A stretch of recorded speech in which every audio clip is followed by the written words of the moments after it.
Okay. So these are the main two equations that are given in section 12.1. And section 12.1 is about three-dimensional space. Okay. So let's start out by how do we characterize things in three-dimensional space? Okay. So the z-axis is going to be up this way. Okay. Now the x-axis is coming out this way, and the y-axis is going to be pointed in this direction. It has a specific orientation because of the right-hand rule. And later in this lecture, we'll go over exactly how the right-hand rule works. And we'll do it by forming this into I, J's, and K's. But the general rule, it is a rule of thumb.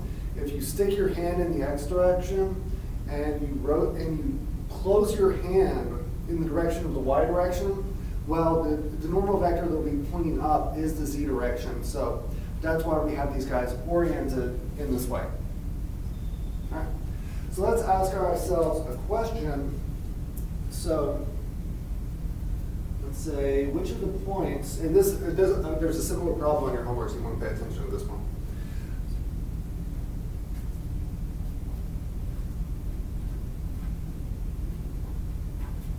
Okay, let's say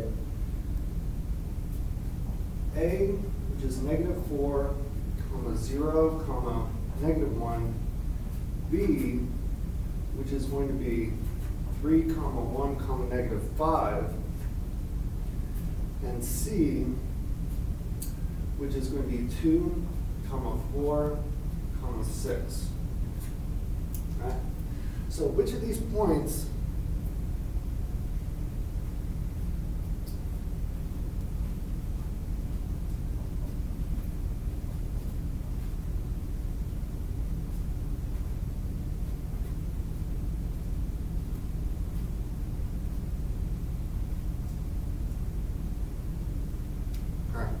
Now, this is the question. So, which of these following points are closest to the YZ plane? Now, immediately, I just showed y'all the distance formula. Okay, so calculating the distance between 2 points in space. Okay?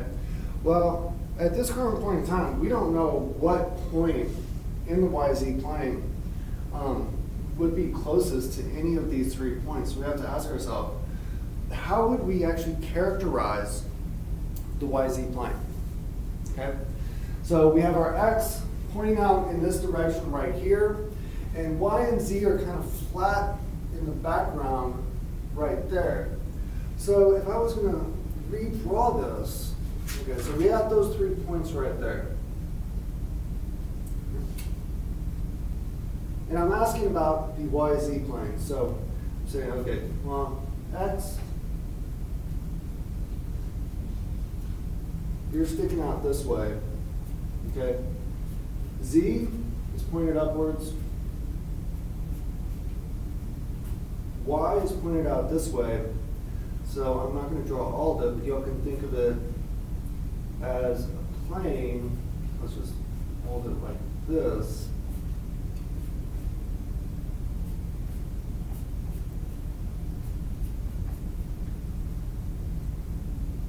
Okay? And it's not pointing out in the x direction. It has no x values at all. So when it says, what is it, the point that is closest to the YZ plane, you have to ask yourself, how could we characterize the YZ plane itself? Okay, so you have to imagine this is flat in the background, and it's not pointing out going forward or backwards in the x direction at all. So how would we characterize the YZ plane? Wow.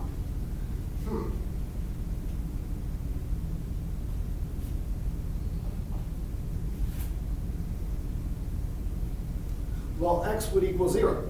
X would equal 0 for anything in the YZ plane. So instead of actually using the distance formula on this problem, we just have to say, well, which one of these points is actually close to, and just looking at the x values, say which x value is actually closest to this plane that is represented by x, which just equals 0. Okay? Well, let's look at our 3 points. And so we're just going to look at the x values. So we have -4, 3, and 2, okay? So -4 would be back 4 in the opposite direction, okay? We don't care about the y and z values at this point. Okay, 3 would be 3 ahead of the actual YZ plane. And then we have C, which is just 2 ahead of the YZ plane. So which of these 3 is actually closest to x, which equals 0? Well, that would be C, which is 2, 4, 6. So we don't have to actually calculate the distance on this one, because instead of considering all of the distances, we are just considering the distance away from the plane that is represented by x, which equals 0. Okay? All right. So let's ask another question about these same 3 points. Okay? So another question that we can ask about this problem is, which point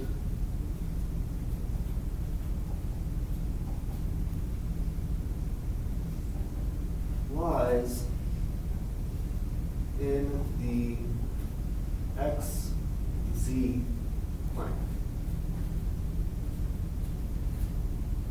Sorry, there's no space there. XZ plane.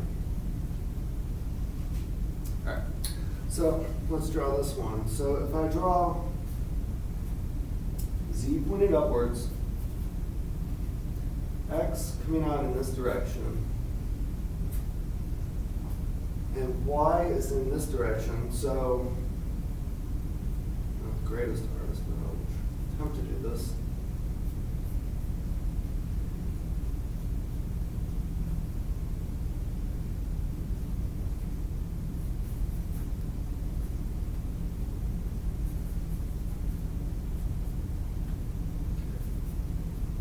That guy's going that way. That guy's going that way. That one's just going up. And that one's just going down.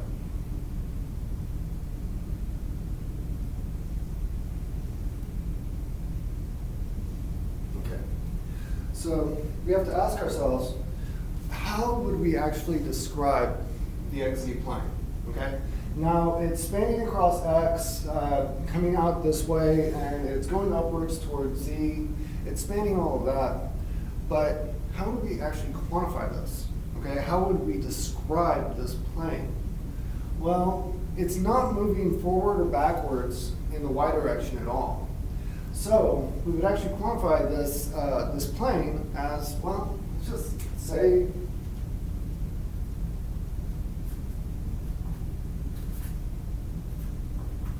y has to equal 0, okay? So if I ask which point lies within this plane, okay? Now, we have 3 points right here, okay? So what am I looking for? I'm looking for the point where y equals 0. So this is x, y, z. I only have 1 point, this guy right here, that is going to lie within the xz plane. Yeah, it goes -4 back in the x direction. It's going to go -1 down in the z direction. But, so if I was going to plot this guy, it would go back by 1, 2, 3, 4. It would go down by 1, but it's not going to move anywhere in the y direction of this problem. So, which point will actually lie within the xz plane? Point A, -4, 0, -1.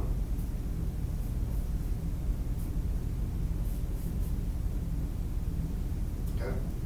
So whenever you're talking about the xy plane, the yz plane, the xz plane, anything like that, you want to think about, well, what problem am I going to make 0?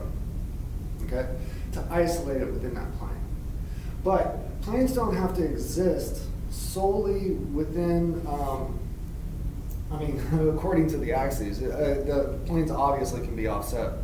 Planes that do exist within the axes and pass through the origin, it's a little out of the realm of this class, but what those are known as is vector spaces. So if you have a plane that actually passes through the origin, that is a vector space. That's more of a, I mean, we'll talk about vector. I'm going to talk about a lot of vectors today. In Calculus 3, we don't normally talk about spaces, but that's what a space is. It has to pass through the origin. Okay, it's one of the requirements. So let's look at a slightly different plane. Okay, so let's say we want to describe the region.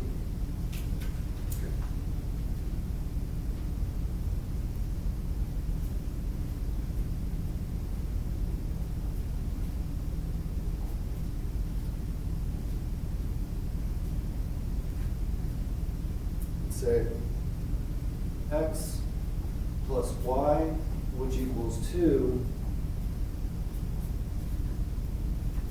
in R3. R3 means a three-dimensional space. Okay? So what you want to look at this problem and kind of think is, all right, I don't have a z. Okay? This thing is going to be independent of z. Okay? So when you do this the first time, you want to think, well, why don't I start in R2? It's actually a pretty good idea to start, if you only have two variables, to start within 2 dimensions, it's going to make it easier to try and visualize this problem. So I'm going to turn this just into a normal linear equation that we would normally look at. So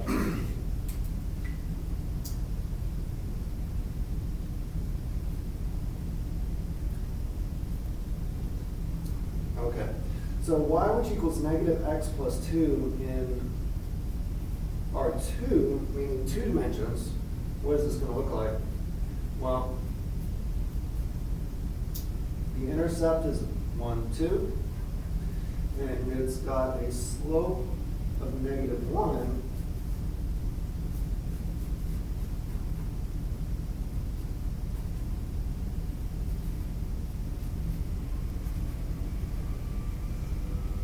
Okay, so I know that this property has to be satisfied just within R2. If I'm saying I don't care about z, screw it, let z equal 0. Okay? This is the representation that I would get. So let's try to plot this within the x, y, z plane. Okay? So it's a good idea to just start in R2 and then try to extend it into the third dimension. Okay. Okay, so we're going to start with that. Y, which equals negative x plus 2. And let's draw, okay, we got our z right here. We have our x right here.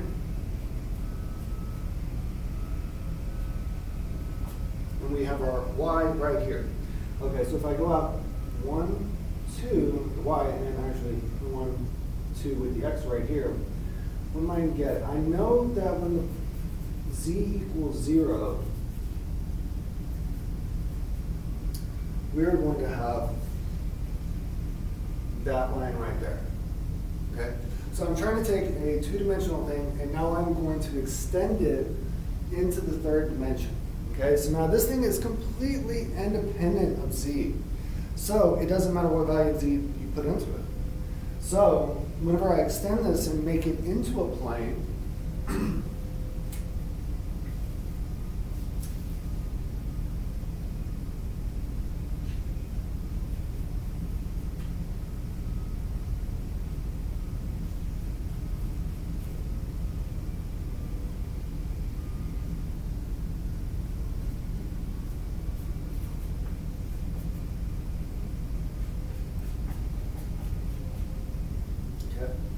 so this is going to be a plane that is horizontal. It's tilted at the axis. I mean, it's tilted along this line, so it's not along any of the axes, but it's just going to go straight up and down corresponding to this line.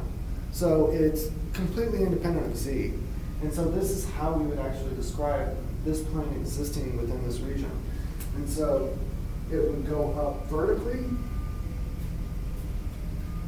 and well, down vertically, and then it'd be tilted at angles going in this direction and this direction, corresponding to the line y, which equals negative x plus 2. Okay, so that's some basic planes in space.